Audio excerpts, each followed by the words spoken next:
Engine performance 2 test 11 and 12. Temperature and position sensors. The sensor that most determines fuel delivery when a fuel injected engine is first started is the, hello? Which one? Will it be the oxygen sensor? No, we are in open loop whenever we first start the engine, even if just for a few seconds. Engine coolant temperature sensor, however, the intake air temperature sensor on some vehicles plays a pretty substantial part too. You remember the story I told you about the Dodge pickup? They had the intake air temperature sensor that was open, and the PCM was substituting a value of 101 degrees in the enhanced side, and it actually thought that it was 40 degrees out. Well, it was 40 degrees outside, but it thought that the intake air was 110, and it put too much fuel in there and it went to plugs. So basically your intake air temperature sensor has a thing, but the engine coolant temperature sensor, the answer they won't. What happens to the voltage measured at the engine coolant temperature sensor when the thermostat opens? Have you seen that? Have you been watching our yellow numbers on the screen for our wireless vehicle interface? Well, I'd always like for you guys to plug that in whenever you're warming one up after you've drained the coolant or put a radiator in it or a thermostat or something. It goes, what is the, look, we're measuring voltage now, not the temperature on the screen. So does the voltage and the temperature on the screen go the same direction? Voltage drops a little bit. The voltage will go down, down, down, down. As the voltage goes down, the temperature measured goes up, right? Because don't you remember you got a negative temperature coefficient sensor, and as it gets less resistance, it pulls the voltage down, but that means the temperature is higher. And so what's going to happen to the voltage if it goes down as it gets hotter? What's going to happen to it when the thermostat opens? It's going to cool off a little, so it's going to do which way? It's going to go up a little, right? Yeah. You're not really measuring the voltage most of the time. You're looking at your scan tool, but it does go up. So as it gets hotter, it goes down. I used to take a multimeter when I was working on some of the old Tauruses, and people would complain that they were trying to overheat and the fan wouldn't kick on or something like that. And I got some cars that I knew were good cars, and I would back probe the engine coolant temperature sensor on a Taurus, and I would warm the car up until the fan kicked on, and I noticed that every time the fan kicked on, the engine coolant temperature measurement was 450 millivolts, 0.45 on your, 0.45 on your meter. And so I would know as I watched one that I was testing that at 0.45 that fan should come on. If the fan didn't come on, I was going to see if there was voltage at the fan. If there's voltage at the fan, it's not running. No, I got a bad fan, so on and so forth. That's what it means when you're comparing a good vehicle, putting it in your head so you'll remember what, be able to recognize a bad one really quick. Two technicians are discussing a stepped engine coolant temperature circuit. Technician A says the sensor used for a stepped circuit is different from the one used in a non-stepped circuit. That is not correct. Technician B says a stepped circuit uses different internal resistance inside the PCM. That guy is right. And what we're talking about when we talk about a stepped circuit, everybody needs to understand this. If you ever see it on a graph, it'll look like this. You're going to start out, let's say, at 2.5 volts, and we're going to put this at 2 volts. We're going to put that at 1.5. We're going to put that at 1.0. We're going to put that at 0.5, and then we're going to, it'll go down from there. So we've got a graph here like that. And down here on the bottom, we're going to have some time, right? Okay, so what we're going to do as we run this thing, we're going to see this thing's going to start up here. And over time, as the engine warms up, see it starts off way up here where it's cool. Over time, as the engine warms up, that engine coolant sensor is going to be going down. It's going to keep going down. You're basically giving you a little histogram trace, like if you got a scan tool that will do that, like a couple of them we've got here. All right, and when it gets down here, it's so low that it cannot accurately measure the temperature because the resolution is wrong. It's way down here low. And so if you're watching the trace on a scan tool or anything like that, you're going to see it when it hits a certain level down here, you're going to see it jump up. And then it's like it shifts gears and then it starts going down again. And that's because of a circuit inside the engine controller that switches over whenever it gets to a certain voltage. That's what a stepped engine coolant sensor is about. The Oldsmobile we have out here has one in it. You can actually plug the scan tool in and watch it happen. So if you see that happening, it doesn't mean you've got a bad sensor. It doesn't mean you've got a bad engine control. That's a stepped engine coolant temperature sensor. Don't forget that. Not every one of them does it. You got to make sure that you recognize that you don't have that on every vehicle. But it is a good idea to know about it when you do have it. You understand what I mean? Okay, so. All right, let me see. When testing an engine coolant temperature sensor on a vehicle, a digital multimeter can be used in the signal wire back probe. That is a really good way to do it. I like that myself. I mean, this guy may not like it. But what setting should the technician use to test the sensor, which is actually the question we're answering here? Ohms, DC volts, hertz, or AC volts? Ohms. Anybody got an answer besides Curtis? Hertz. Huh? Hertz. Curtis said ohms, didn't you? Yes, sir. You're not going to use ohms to measure a live circuit. Never measure a live circuit with ohms. Curtis, you knew that. What else? AC volts. DC volts. AC volts is the only thing. When on a vehicle would you ever use AC volts? I said DC volts. Huh? I said DC. I thought you said AC. I'm sorry. Misunderstood you. But let me ask the question. When would you use AC volts? I mean, I'm going to stick to that question. What would you use AC volts on? Huh? Air compressor. Said AC. Oh, haha, very funny. Air compressor volts.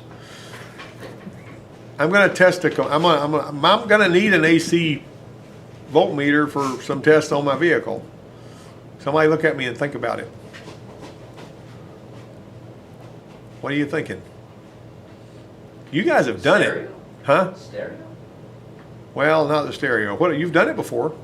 You guys have done it in here this semester. You've used AC volts. You remember, and you were actually checking with an oscilloscope. You remember what were you checking with an oscilloscope where you had to draw the pattern on the screen? You remember? You remember that worksheet? Starter volt. No, wheel speed sensors. Wheel speed I sensor. thought that was something else. Also, on the, see that variable reluctance sensor on that engine there? That, To draw for the wheel speed sensor. yeah, there was what you were supposed to do is draw a camel hump, what you get. It's an oscilloscope. Now, if there's a worksheet that, huh? You did it, but he didn't. He dropped the ball. I mean, I don't know what happened, but you learned it, but he didn't. So now he'll be a dummy. That's what it is. We can't open the hood, we're done. All right. Okay. Okay, here we go. When testing an ECT sensor with the connector disconnected, the technician should select what position for the digital multimeter: ohms, hertz, DC volts, or AC volts. Ohms is correct. When checking the ECT sensor with a scan tool, about what temperature should be displayed if the connector is removed from the sensor with the key on engine off. Now this depends on whether you're in the OBD room or the enhanced room in the engine controller, because they're going to read different. And this one, 120. excuse me? 120. No, 40 below. 40 below Fahrenheit and 40 degrees Celsius, 40 below Celsius are the same thing. That's what it's going to read, but only in the OBD room. The OBD room won't lie to you. It just defaults to 40 below and you know there's a problem.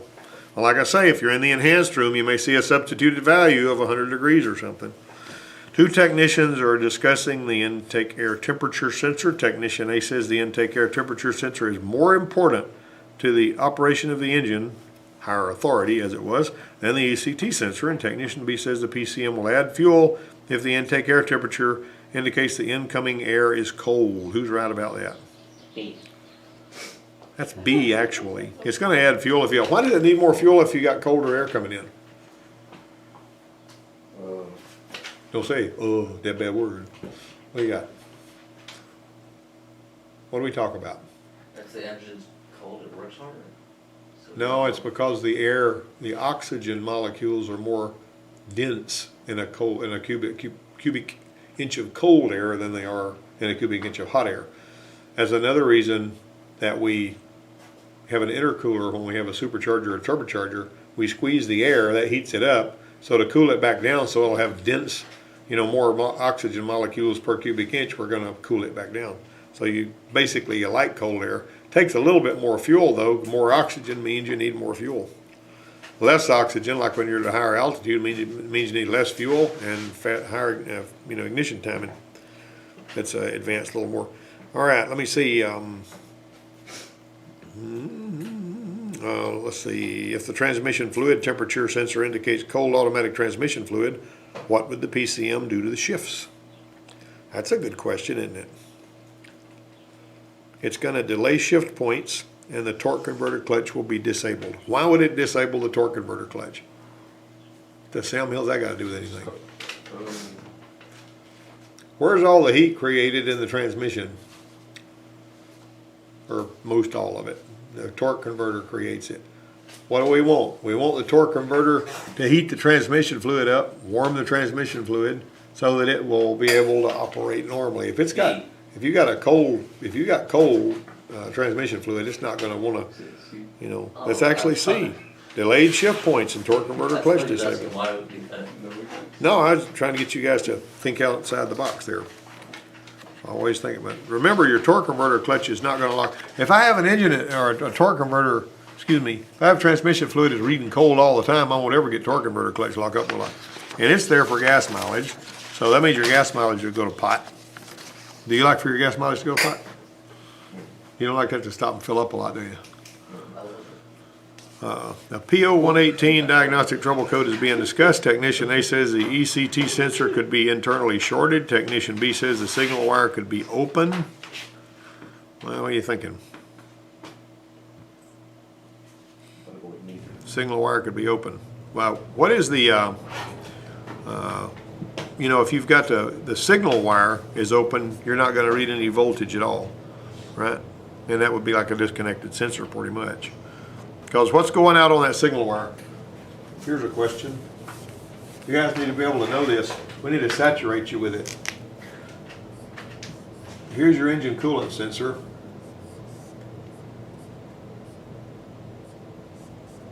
Pipe thread going into the coolant. You know when you screw something in its pipe thread, you're still going to see some of the threads usually. You got two wires coming to it. What are the two wires that are coming to the engine coolant sensor? You got two wires coming to it. I drew this the other day. common and ground? Excuse me? Well, one of them is a ground. We're going to call that signal return, basically. Sensor ground is basically another thing you call it. Right here, you're going to have 4.6 volts.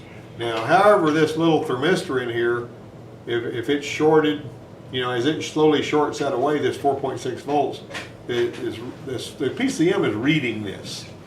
And if you've cut the wire, you're still going to read 4.6 volts there, and it's going to do the 40 below thing. If you cut that one, it's the same way. Either one of them, if you cut it or if you unplug the sensor, you're going to go to 40 below and you're going to see 4.6 volts. If you short them together, you're going to go to really low voltage, which is going to be, it won't be all the way to zero because there's a current limiting resistor in there, but it's going to be equal to 256 degrees or something like that. It's really high. So that's basically how all that works. So number 9, you're going to put number 9 for a B. The illustration below, what type of circuit is depicted? What type of circuit is depicted in that illustration below? There's the illustration. Huh? Higher voltage when sensor is cold, lower voltage when sensor is hot. What would you call that? Would that be what's inside the PCM? Or what I just drew up here? And you notice that between the 5 volts and where it leaves the PCM, there's a resistor there, a limiting resistor. All right, so you understand that number 10 is, so you got these words you got to read over here too. Higher voltage when sensor is cold, lower voltage when sensor is hot. Are you guys completely lost? Negative temperature coefficient. That's the key. See, higher voltage when it's cold, lower voltage when it's hot. The keys are, it's an NTC. A light bulb, with a filament in it is a positive temperature coefficient.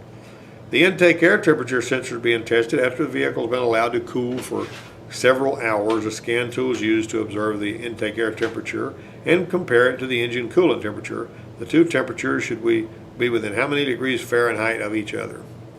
10. 15? Actually 5. How many of you know that if you leave everything alone and you don't, use anything to move energy around, everything's going to wind up the same temperature? If I heat a piece of metal up and I take the flame away and you leave that piece of metal there for a while, it's going to be the same, it's going to be room temperature, right? Right. If you stop heating your house and it gets really hot in the summer, the house is going to be hot because everything's going to be the same temperature. If you start a bicycle wheel spinning and you let go of it, it's going to stop, isn't it? All of those are that's different ways you can describe the second law of thermodynamics. Everything's going to wind up being the same temperature. You can use that to test temperature sensors. If you plug a scan tool in and you pull up your transmission oil temperature, your intake air temperature, and your engine coolant temperature, they should all be really, really close to the same temperature if that thing's been sitting there a while. If one of them is reading way off from the other two and it's been sitting there a while, unless the hood has been open and the sun's been shining on it, beating on it, or something like that. But if it's just been sitting there, you're typically going to see the same temperature on all of them. Remember that, okay? Don't forget it. Within 5 degrees, real close, The longer it sits there, the closer it's going to get the same temp. Which sensor is generally considered to be the electronic accelerator pump of a fuel-injected engine? E? An engine map sensor? No. That's not really a bad answer, Curtis, but it's not correct. It's basically going to be the throttle position sensor, which is this bad boy right here. See? A little TP sensor there. Whenever you operate your throttle, the engine controller, when you turn on the key, one of the first things it looks at, among many things it looks at, is where closed throttle is. It wants to know, okay, I'm assuming this driver does not have their foot on the throttle, and I'm going to call the voltage that I see right now closed throttle. And as soon as you crack above that voltage, I'm going to call that part throttle. And I'm going to see how fast you're applying the gas. I'm going to see how much you're applying the gas. And I'm going to make all my calculations in regard to that sensor based on the speed at which you apply the throttle, how much you apply the throttle, where the throttle goes when you let off. Tell you something else. There was these little Ford Rangers and stuff that would come in there, and they would be like a stick shift or something, with a manual transmission. And they say, when I pull up to the stop sign, it's going, wah, it's running too fast. And so what we would do is put the scan tool on it, and we would drive it, and when we pulled up to the stop sign and it was going, wah, we would notice that instead of saying CT for closed throttle, it would say PT, which would be part throttle, which is just a whisper of a couple of millivolts above closed throttle. And what we determined was, of course, whenever you apply the throttle, it opens the idle air control up to let more air in there because it's got this dash pot function. Because when you let it off, it's going to let the idle come down slowly so it doesn't stall. If it drops too quick, it may stall the engine, and they don't want that to happen. And so it thinks you've still got your foot on the gas, and so it's holding that idle air control up. You've already let off, but it doesn't know it. It's still revving it up. And believe it or not, what we had to do on those was we had to pull them off, unplug the connector, disengage the wires from the connector, and make sure you remember which ones they go back in. And with the connectors sticking up in the air, like my fingers are right here, we soldered the little crimps. They looked just fine, but we'd solder them because that little whisper of voltage, there was just enough oxidation there to where it was causing a little deflection in the voltage, making it think it was still at part throttle, usually because the signal return wire had some oxidation on it. So that's I've had to do that on mass airflow sensors too. I'd have to solder the little crimps on them sometimes when they weren't, when they weren't carrying the signal right. I may throw a code for mass airflow. Anyway, the TP sensor is typically considered to be the electronic accelerator pump of a fuel-injected engine. This stuff I'm telling you, you won't read in a textbook. The war stories and stuff like that. You read some war stories in there, but they're typically coarser than that. They don't give you the fine points. A typical TP sensor voltage at idle is about what? 1.5 to 2.8. That's pretty darn high, really. I'm looking at half a volt or 10%. Now, half a volt is where GM likes to have it. Ford always had it at usually 0.8 to 1. If you looked in the Ford book, it would say 0.5 to 1.5. But I'm usually looking for 0.8 to 1 on a Ford and a half a volt on a GM. A throttle position sensor is which of these sensor types? Is it piezoelectric, voltage generating, potentiometer, or a rheostat? Potentiometer. What's a voltage generating sensor? Give me an example of a voltage generating sensor. A sensor that makes its own voltage. Two of them I can think of off the top of my head. Crank sensor does. It creates its own voltage. It creates AC voltage. Oxygen sensor does. It's got a little electrolyte, that ceramic zirconia on the old standby oxygen sensor we're all used to. There's some different kind now. But anyway, it creates its own voltage, comparing the oxygen on the inside of that little electrolytic bulb to what's on the outside, and the electrons flow one way or another based on the intensity of the oxygen. That's how that works. Which of these sensors does the TP sensor back up if the PCM determines that a failure has occurred? B. Which one? What about B or C? A TP sensor can be used to make those decisions if those other sensors fail. Now, these mass airflow sensors will sometimes develop a fault so that they can only read part throttle. We had one that this lady had an engine put in, and she brought it over here, and it wouldn't run but about half wide open. Whenever you hit about half throttle, it would be cutting up and bucking, and it wouldn't go any faster. And we noticed it would top out at about 2.5 volts on the, if you're looking at map sensor voltage in a little Mazda. And so we unplugged the mass airflow sensor and let it use the TP sensor, and it would run away then. So she had to, but anyway, it was a backup for the mass airflow. Which wire on a typical throttle position sensor should be back probed to check the voltage signal to the PCM? Signal wire. Very good, Quincy. If a TP sensor has been tested using the Minmax function on a DM, what is the Minmax function? Have you used that before? I don't know if you've used it and knew what it was.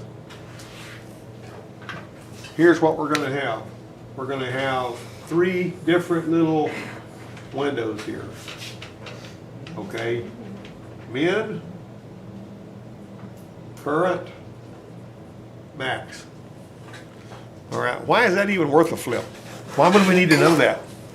If we've got some kind of a problem in the circuit, like we got a wire shorting out or something, it's causing a voltage deflection, we're going to be reading right here what the sensor is showing us at this point in time. And usually up here we'll have a big display, you know, that will say like it's going to be reading, if you're reading voltage, for example, it's going to be reading, let's say it's reading 2.5 because you're driving it down the road with your foot on the gas. This is going to say 2.5. All right. Something happens. You're not looking at the meter, but you feel something go boom, boom, and you didn't move your foot. All right. If you look at your minimum, and it has dropped to like 0.8, and your maximum is, like say the highest throttle you've given it while you were driving is 3.0. It's going to store that highest number, it's going to store the lowest number, and it's going to give you a constant update on what the current is doing.